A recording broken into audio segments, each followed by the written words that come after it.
In nature, progress is hardly ever a straight line, but instead moving forward and backward like the ocean. Today, Gene Andrews draws examples of the ebb and flow of life. This is A Walk in the Park. 2 days before Christmas, I got a message from my sister that our 96-year-old father was rapidly declining, and that this was the time to come.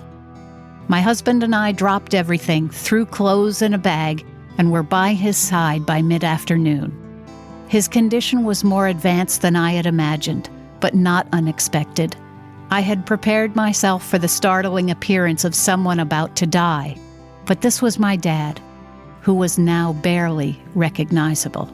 His eyes were somewhat open, but nothing was registering.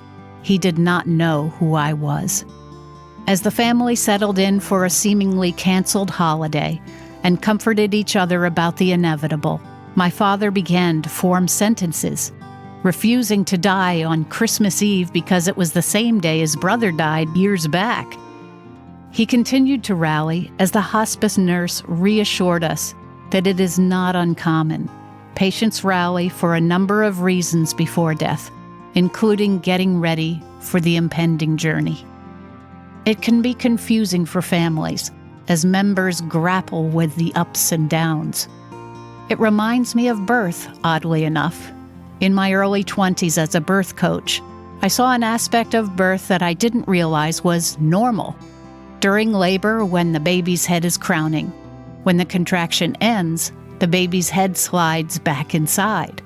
Evidently, many women don't know this either, and have cries of confusion, despair, and disappointment at the reversal of direction. Birth is not necessarily linear, and evidently neither is death. We ended our 3-day visit knowing that the call may be coming in at any time. Hospice professionals call this rally condition terminal lucidity, which is actually a sign that the end of life is near.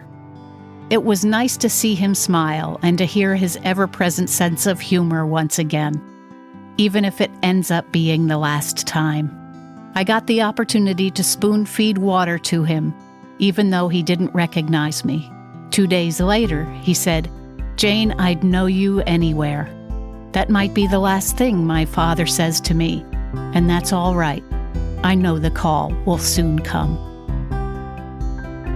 You've been listening to A Walk in the Park with Gene Andrews, broadcasting each week at this time.